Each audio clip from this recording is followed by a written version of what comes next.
కనక Mahalakshmi car దిగి విహారీ ఫ్రెండ్తో వెళ్తూ ఉంటుంది. అప్పుడు కనక మహాలక్ష్మి ఫోన్ రింగ్ అవుతూ ఉంటుంది. కనక మహాలక్ష్మి ఫోన్ లిఫ్ట్ చేయగానే అమ్మ కనకం ఎలా ఉన్నావు అని ఆదికేశవులు అడుగుతూ ఉంటాడు. నేను బాగానే ఉన్నాను నాన్న అని కనక మహాలక్ష్మి చెప్తూ ఉంటుంది. నువ్వు నిద్రపోతున్నావేమో అని అనుమానంతో చేశానమ్మా. ఇక్కడ పగలైతే అమెరికాలో రాత్రి కదా అని ఆదికేశవులు అంటూ ఉంటాడు. లేదు నాన్న, నిద్రపోవట్లేదు అని కనక మహాలక్ష్మి చెప్తూ ఉంటుంది. అమ్మ కనకం, మీ అమ్మ నీతో మాట్లాడుతుందంట, అందుకే ఫోన్ చేశాను, మీ అమ్మతో మాట్లాడమ్మా అని ఆదికేశవులు గౌరికి ఫోన్ ఇస్తాడు. కనకం, ఈరోజు గుడికి వెళ్ళాను. అక్కడ పంతులు గారు నిమ్మకాయలతో అమ్మవారికి దీపం వెలిగించి పసుపు కుంకుమలతో అమ్మవారికి అభిషేకం చేస్తే గనక నీ మాంగళ్యం పసుపు కుంకాలు 10 కాలాల పాటు చల్లగా ఉంటుందంటమ్మా. ఇప్పుడు ఇక్కడ ఈరోజు చేయమని చెప్పారమ్మా. అంటే రేపు కదమ్మా అమెరికాలో, నువ్వు రేపు కుదిరితే కనుక గుడికి వెళ్తే అలా చెయ్యి అని చెప్పి గౌరీ చెప్తూ ఉంటుంది. సరే అమ్మా, నేను ఉంటాను అని చెప్పి కనక మహాలక్ష్మి ఫోన్ కట్ చేస్తుంది. ఇంకా మరోవైపు విహారీ కారులో గుడి దగ్గరికి వస్తూ ఉంటాడు. లక్ష్మి, నీ మంచి కోసమే ఇది చేస్తున్నాను. ఇలా చేస్తున్నందుకు నువ్వు తప్పుగా అర్థం చేసుకుంటావేమో. నీ జీవితం సంతోషంగా ఉండటం కోసమే ఇలా చేస్తున్నాను అని నువ్వు అర్థం చేసుకుంటే అంతే చాలు అని విహారీ మనసులో అనుకుంటూ ఉంటాడు. మరోవైపు విహారీని ఫాలో అవుతూ అంబిక వస్తూ ఉంటుంది. విహారీ, ఇంట్లో వాళ్ళకి అబద్ధాలు చెప్తూ ఎన్ని రోజులు ఆటలాడతావు? ఈరోజు నీ నిజస్వరూపం ఏంటో అందరికీ తెలిసేలా చేస్తాను అని చెప్పి అంబిక మనసులో అనుకొని విహారీని ఫాలో అవుతూ ఉంటుంది. ఇంకా మరోవైపు గుల్దాకి వెళ్దామా అండి అని విహారీ ఫ్రెండ్ కనక మహాలక్ష్మిని అడుగుతూ ఉంటే, నాకు పసుపు కుంకుమ కొన్ని నిమ్మకాయలు కావాలి అని చెప్పి విహారీ ఫ్రెండ్కి సత్యకి కనక మహాలక్ష్మి అడుగుతూ ఉంటుంది. అప్పుడు అతను అవన్నీ తీసుకొచ్చి ఆ కనక మహాలక్ష్మికి ఇవ్వగానే కనక మహాలక్ష్మి నిమ్మ తొక్కల్లో అమ్మవారికి దీపాలు వెలిగించి అమ్మవారిని పసుపు కుంకాలతో అభిషేకం చేస్తూ ఉంటుంది. ఇక కనక మహాలక్ష్మి ఏడ్చుకుంటూ అమ్మవారికి అభిషేకం చేసిన పసుపు కుంకుమని తన మంగళసూత్రాలకి పెట్టుకుంటూ ఉంటుంది. అమ్మ, నా మెడలో వేసిన ఈ మాంగళ్యానికి బలం తక్కువ ఉందో, మీ దీవెనలు తక్కువగా ఉన్నాయో నాకు అర్థం కావటం లేదమ్మా. ఎందుకంటే మీ సాక్షిగా నా మెడలో ఈ 3 ముళ్ళు పడ్డాయి. మీ అమ్మవార్ల సాక్షిగానే మళ్ళీ నా 3 ముళ్ళు తొలగించబడుతున్నాయి. మీ సాక్షిగా పడ్డ ఈ 3 ముళ్ళు విప్పాల్సిన పరిస్థితి వస్తుందని నేను కలలో కూడా అనుకోలేదమ్మా అని కనక మహాలక్ష్మి ఏడుస్తూ ఉంటుంది. అయినా నా మెడలో పడ్డ ఈ 3 ముళ్ళను అడ్డం పెట్టుకొని ఆయనతో కలిసి జీవించాలనుకోవట్లేదు. ఆయన జీవితంతో ఆడుకోవాలనుకోవట్లేదు. ఇప్పుడు నేను కోరుకుంటున్నది ఆయన క్షేమం. మీ సాక్షిగా నా మెడలో పడిన ఈ మంగళసూత్రం నా గుండెలపై ఉన్నంత వాళ్ళకు ఆయన క్షేమంగా ఉండాలని నాకు నమ్మకం ఉంది. అందుకే దయచేసి నా మెడలో పడ్డ ఈ 3 ముళ్ళు విడిపోకుండా నువ్వే చూడు తల్లి, నువ్వే చూడు అని కనక మహాలక్ష్మి ఏడుస్తూ ఉంటుంది. ఇక కనక మహాలక్ష్మి తన బాధను అమ్మవారికి చెప్పి ఏడుస్తూ ఉంటే సత్య కనక మహాలక్ష్మిని చూసి విహారీకి ఫోన్ చేస్తాడు. ఒరే విహారీ, ఇంకెంత టైం పడుతుందిరా నువ్వు రావడానికి అని అడుగుతూ ఉంటాడు. 10 నిమిషాల్లో అక్కడ ఉంటాను అని విహారీ చెప్తాడు. అవును, కనక మహాలక్ష్మిని నువ్వు రిసీవ్ చేసుకున్నావా అని విహార్ అడగడంతో రిసీవ్ చేసుకున్నానురా అని చెప్పి సత్య చెప్తూ ఉంటాడు. అవును విహారీ, ఎందుకు డల్గా మాట్లాడుతున్నావు అని సత్య అడుగుతూ ఉంటాడు. ఇప్పటి వరకు నేను చేసింది రైటో రాంగో నాకు తెలియదు, ఇప్పుడు చేస్తుంది రైటో రాంగో అర్థం కావట్లేదు అని విహారీ చెప్తూ ఉంటే, నువ్వే ఆ పని చేయటం కోసం సిద్ధమై ఇప్పుడు రైటో రాంగో అని అంటావేంటి విహారీ అని అతను అడుగుతూ ఉంటాడు. ఇప్పుడే కనక మహాలక్ష్మి వాళ్ళ అమ్మ నాన్న ఫోన్ చేశారు. కనక మహాలక్ష్మి మాంగళ్యం పసుపు కుంకాలతో కలకాలం ఉండాలంటే నిమ్మ డొప్పల్లో కనక మహాలక్ష్మి చేత అమ్మవారికి దీపం పెట్టించమని, అమ్మవారికి పసుపు కుంకుమతో అభిషేకం చేపించి ఆ పసుపు కుంకుమని కనక మహాలక్ష్మి మంగళసూత్రాలకు పెట్టించమని నన్ను దగ్గరుండి జరిపించమని చెప్పారా అని చెప్పి విహారీ సత్య విహారితో చెప్తూ ఉంటారు. అయితే ఇప్పుడు ఏమంటావురా అని సత్య అంటూ ఉంటాడు. కనక మహాలక్ష్మి మెడలో నుంచి 3 ముళ్ళు విప్పాలనుకునే టైంలో వాళ్ళ అమ్మ నాన్న ఫోన్ చేసి నన్ను దగ్గరుండి ఇలాంటి పనులు చేపించమని అడిగినప్పుడు నేను చేస్తుంది రైటా రాంగా అని అనిపిస్తుందిరా అని విహారీ సత్యతో చెప్తూ ఉంటాడు. చూడు విహారీ, నువ్వు చేస్తుంది తప్ప ఒప్ప అన్నది నేను కూడా చెప్పలేను. నువ్వు అన్నీ ఆలోచించే నిర్ణయం తీసుకుంటావని నాకు అనిపిస్తుంది అని సత్య చెప్తూ ఉంటాడు.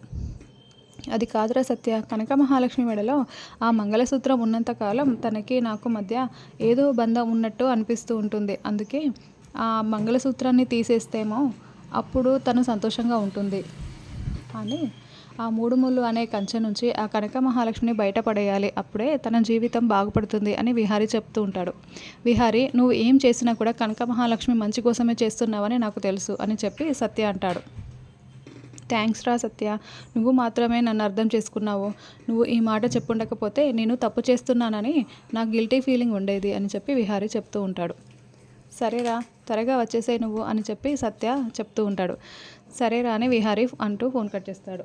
ఇక అప్పుడే విహారీ వాళ్ళ ఇంటికి ఒక అమ్మాయి వచ్చి సహస్ర మేడం అని పిలుస్తూ ఉంటుంది. ఇంకా అప్పుడే సహస్ర బయటికి వచ్చి రా గీత కూర్చో అని చెప్పి అంటుంది. ఇంకా గీత మాట విని అందరూ కూడా బయటికి వస్తారు. సహస్ర ఎవరి అమ్మాయి అని చెప్పి వసుధ అడుగుతూ ఉంటుంది. ఈవిడ గీత పిన్ని, ఈవిడ ఈవెంట్ మేనేజర్ అని చెప్పి సహస్ర చెప్తూ ఉంటుంది. పెళ్లి పనులన్నీ కూడా దగ్గరుండి చూసుకుంటుందా అని వసుధ అడుగుతూ ఉంటే, అవును పిన్ని, పెళ్లి పనులన్నీ మనం చూసుకోవాల్సిన అవసరం లేదు, తనే అన్నిటినీ క్లియర్గా చూసుకుంటుంది అని చెప్పి సహస్ర చెప్తుంది. యమున వదిన, చూసావా నీ కోడలు ఎంత తెలివిగలదో, పెళ్ళి ఎంత చక్కగా ఈవెంట్ ఆర్గనైజర్తో చేయించుకుంటుందో అని వసుధ అంటూ ఉంటుంది. ఎవరి జీవితంలోనైనా పెళ్ళి ఒక్కసారే జరుగుతుంది, దాన్ని చక్కగా అందరి సమక్షంలో జరిపించుకోవాలనుకోవడం చాలా గొప్ప పని వసుధ. ఆ విషయంలో నా కోడలు సహస్ర చాలా బాగా ఆలోచిస్తుంది అని చెప్పి యమున చెప్తూ ఉంటుంది. ఎన్ని అపశకునాలు అడ్డు వచ్చినా తుమ్ము ఒక అపశమనం సరిపోదా అని పద్మాక్షి అంటుంది. తెల్ల చీర మీద నల్ల మచ్చల ఎవరైతే ఈ పెళ్లిలో కనిపించకూడదు అనుకుంటామో వాళ్ళు మాత్రం ఎప్పుడూ మన కళ్ళ ముందే ఉంటారు అని పద్మాక్షి యమునను చూసి అంటూ ఉంటే, వదిన ఒక విషయం గుర్తుంచుకో, పెళ్ళి అనేది అందరి సమక్షంలో అందరి సంతోషంతో జరగాలి, అంతేకాని నువ్వు నేను కూర్చుంటే జరిగిపోదు అని వసుధ చెప్తూ ఉంటుంది. సరేలే వసుధ అని పద్మాక్షి అంటుంది. అవును గీత, పెళ్లి మండపాలు సెలెక్ట్ చేసావా అని పద్మాక్షి అడుగుతూ ఉంటుంది. సెలెక్ట్ చేశాను, ఒక 4 చాలా బాగున్నాయి అని మీకు చూపిస్తాను, వాటిలో ఒకటి సెలెక్ట్ చేసుకోండి అని గీత చెప్తూ ఉంటుంది. ఈ విషయంలో మా బావ అయితే బాగా ఆలోచిస్తాడు, ఇప్పుడే మా బావకి ఫోన్ చేస్తాను అని సహస్ర విహారీకి ఫోన్ చేస్తూ ఉంటుంది. ఏంటి సహస్ర ఇలా ఫోన్ చేస్తావు అని విహారీ అడుగుతూ ఉంటే, బావ ఈవెంట్ మేనేజర్ వచ్చింది, మన పెళ్ళి ఏ మండపంలో జరగాలి అని చెప్పి కొన్ని మండపాలని చూపిస్తుంది, నువ్వు సెలెక్ట్ చేస్తావని చేశాను బావ అని చెప్పి సహస్ర చెప్తూ ఉంటుంది. ఇది మన ఇద్దరం కలిసి సంతోషంగా జరుపుకునే పెళ్ళి సహస్ర, ఇది మన ఇద్దరి ఒపీనియన్లతో ఆధారపడి ఉండాలి, అంతేకాని నా ఒక్కడి సెలక్షన్తో ఎలా ఓకే చెప్తావు, నువ్వు నీ ఓన్గా ఆలోచించటం అలవాటు చేసుకో సహస్ర అని విహారీ చెప్తూ ఉంటే, డిస్టర్బ్ చేసినందుకు సారీ బావా, సరే నేనే సెలెక్ట్ చేస్తానులే అని సహస్ర ఫోన్ కట్ చేస్తుంది. బావని అడిగింది చిన్న సలహానే కదా, ఎందుకు అంత చిరాకు పడుతున్నాడు అని సహస్ర మనసులో అనుకుంటూ ఉంటుంది. సహస్ర విహారీ ఏమన్నాడు అని పద్మాక్షి అడుగుతూ ఉంటుంది. బావా నన్నే డెసిషన్ తీసుకోమన్నాడమ్మా అని సహస్ర చెప్తూ ఉంటుంది. చూసావా సహస్ర, విహారీ నీకు ఎంత ఇంపార్టెన్స్ ఇస్తున్నాడో, నీ ఒపీనియనే తన ఒపీనియన్ అని చెప్తున్నాడు అని యమున చెప్తూ ఉంటుంది. నీకు నచ్చింది సెలెక్ట్ చేసుకోమ్మా అని యమున చెప్తుంది. గీత ఆ 4 మండపాల్లో లెఫ్ట్ సైడ్ ఓకే అని సహస్ర చెప్తుంది. సరే సహస్ర గారు అని గీత చెప్తూ ఉంటుంది. గీత, నువ్వేం చేస్తావో నాకు తెలియదు, నా ఫ్రెండ్స్ బంధువులందరి సమక్షంలో ఈ పెళ్ళి జరుగుతుంది కాబట్టి వాళ్ళంతా కూడా నా పెళ్ళి గురించి చాలా గొప్పగా మాట్లాడుకోవాలి, నా ఫ్రెండ్స్ అంటే కుళ్ళుకొని చావాలి అని సహస్ర చెప్తూ ఉంటే, అదంతా నేను చూసుకుంటానులే సహస్ర అని గీత చెప్తుంది. మరోవైపు పద్మాక్షి ఏ లక్ష్మి లక్ష్మి అని పిలుస్తూ ఉంటుంది. లక్ష్మి లేదక్క, కూరగాయల కోసం మార్కెట్కి వెళ్ళింది అని వసుధ చెప్తూ ఉంటుంది. ఇంత పొద్దున్నేనా అని పద్మాక్షి అంటూ ఉంటే, పొద్దున్నైతే ఫ్రెష్ వెజిటేబుల్స్ దొరుకుతాయని వెళ్ళింది అని వసుధ చెప్తుంది. సరేలే అని చెప్పి పద్మాక్షి చిరాకు పడుతూ ఉంటుంది. ఇక మరోవైపు విహారీ కారులో గుడి దగ్గరికి వెళ్తూ ఉంటాడు. విహార్ని ఫాలో అవుతూ అంబిక వెళ్తూ ఉంటుంది. కొంత దూరం వెళ్ళాక విహారీ మిస్ అవుతూ ఉంటాడు. ఇక్కడ నుంచి విహారీ ఏ రూట్లో వెళ్ళుంటాడు అని అంబిక ఆలోచిస్తూ ఉంటుంది. ఇక విహారీ టెంపుల్ దగ్గరికి చేరుకుంటాడు. సత్య ఎదురుగా ఉంటాడు. విహారీ వచ్చేసావా అని సత్య అంటూ ఉంటాడు. వచ్చానురా, పూజారితో మాట్లాడావా, అన్నీ అరేంజ్ చేసావా అని విహారీ అంటూ ఉంటే, అన్నీ అరేంజ్ చేశాను రా అని సత్య చెప్తూ ఉంటాడు. ఏంట్రా అలా ఉన్నావు అని సత్య అడుగుతూ ఉంటే, ఏం లేదురా అని విహారీ చెప్తూ ఉంటాడు. ఒకసారి నువ్వు కనక మహాలక్ష్మితో మాట్లాడతావా అని సత్య అడుగుతూ ఉంటే విహారీ సరే అంటాడు. కనకాల మహాలక్ష్మి దగ్గరికి వెళ్ళడంతో కనక మహాలక్ష్మి దిగులుగా కూర్చొని ఏడుస్తూ ఉంటుంది. కనక మహాలక్ష్మి అని విహారీ పిలవడంతో పరధ్యానంలో ఉన్న కనక మహాలక్ష్మి వినిపించుకోదు. నిన్నే పిలిచేది కనక మహాలక్ష్మి అని విహారీ అంటాడు. ఏంటి విహారీ గారు అని కనక మహాలక్ష్మి లేచి నించుంటుంది. నువ్వు సిద్ధంగా ఉన్నావా అని విహారీ అడుగుతూ ఉంటే, మీ సంతోషం కోసం రెడీ అని చెప్పాలని ఉన్నా చెప్పలేకపోతున్నాను అని విహారీతో చెప్తూ ఉంటుంది. ఇదంతా చేస్తుంది నీకోసమే కనక మహాలక్ష్మి, నువ్వు సంతోషంగా నీ జీవితాన్ని సాగించడం కోసమే చేస్తున్నాను అని చెప్తూ ఉంటాడు.